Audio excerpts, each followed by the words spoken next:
ओम नमः शिवाय। शिवजी सदा सहाय। ओम नमः शिवाय। गुरुजी सदा सहाय।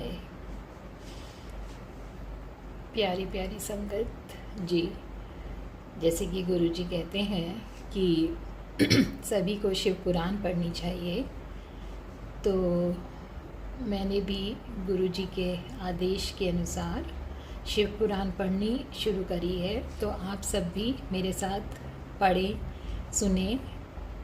रोज़ सिर्फ मैं एक ही अध्याय पढ़ूंगी। आप सब भी मेरे साथ पढ़ें, सुने। ओम श्री गणेशाय नमः। ओम नमः शिवाय। शिव जी सदा सहाय। ओम नमः शिवाय। गुरु जी सदा सहाय। श्री शिव पुराण महात्म्य। भवाब्धि मगनं दीनं मां समुद्र भवान्वात् कर्णग्रागृहीतां दासोऽहं तव शंकरम।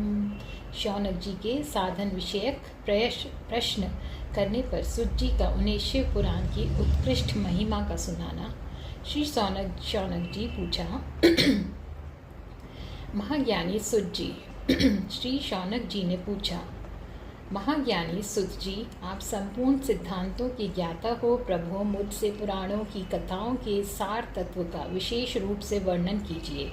ज्ञान और वैराग्य सहित भक्ति से प्राप्त होने वाले विवेक की वृद्धि कैसे होती है, तथा साधु पुरुष किस प्रकार अपने काम, क्रोध आदि मानसिक विकारों का निवारण करते हैं।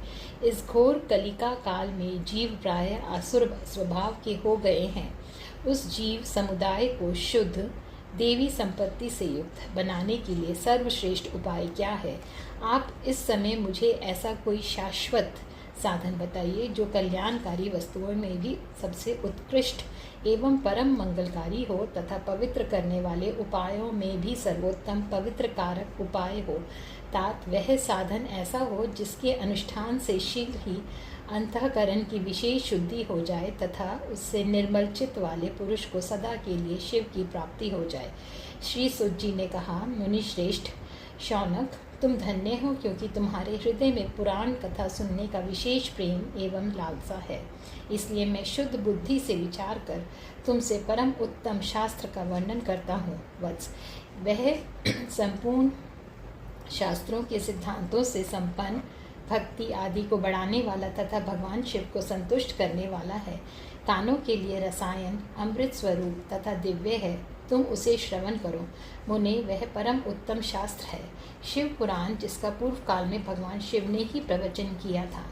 यह काल रूपी सर्प से प्राप्त होने वाले महान त्रास का विनाश करने वाला उत्तम साधन है। गुरुदेव व्यास ने सनत कुमार मुनि का उपदेश पाकर बड़े आदर से संक्षेप में ही इस पुराण का प्रतिपादन किया है।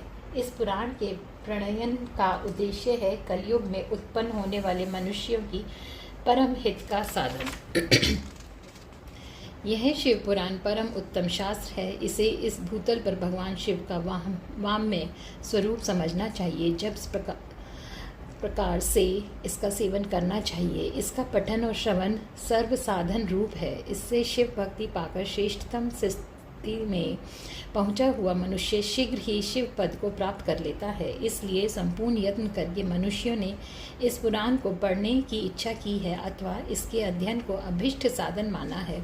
इसी तरह इसका प्रेम पूर्वक श्रवण भी संपूर्ण मनोवांछित फलों को देने वाला है। भगवान शिव के इस पुराण को सुनने से मनुष्य सब पापों से मुक्त हो जाता है, तथा इस जीवन में बड़े बड़े उत्कृष्ट भोगों का उपभोग करके अंत काल में शिवलोक को प्राप्त कर लेता है। यह शिव पुराण नामक ग्रंथ 24,000 श्लोकों से युक्त है। इसकी 7 संहिताएं हैं। मनुष्य को चाहिए कि वह भक्ति, ज्ञान और वैराग्य से संपन्न हो, बड़े आदर से इसका श्रवण करे।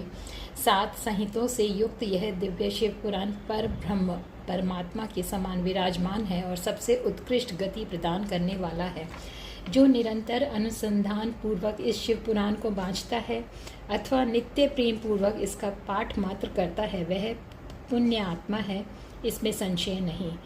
जो उत्तम बुद्धि वाला पुरुष अंत काल में भक्ति पूर्वक इस पुराण को सुनता है, उस पर अत्यंत प्रसन्न हुए भगवान महेश्वर उसे अपना पद, धाम प्रदान करते हैं। जो प्रतिदिन आदर पूर्वक इस शिव पुराण का पूजन करता है वह इस संसार में संपूर्ण भोगों को भोग कर अंत में भगवान शिव के पद को प्राप्त कर लेता है। जो प्रतिदिन आलस्य रहित हो रेशमी वस्त्र आदि के वेष्ट से इस शिव पुराण का सत्कार करता है वह सदा सुखी होता है। यह शिव पुराण निर्मल तथा भगवान शिव का सर्वस्व है। जो इहलोक और परलोक में भी सुख चाहता है उसे आदर के साथ प्रयत्न पूर्वक इसका सेवन करना चाहिए। यह निर्मल एवं उत्तम शिव पुराण धर्म, अर्थ, काम और मोक्ष रूप में चारों पुरुषार्थों को देने वाला है। अतः सदा प्रेम पूर्वक इसका श्रवण एवं विशेष पाठ करना चाहिए। यह अध्याय 1 समाप्त हुआ। ओम नमः शिवाय। शिव जी सदा सहाय। ओम नमः शिवाय। गुरु जी सदा सहाय।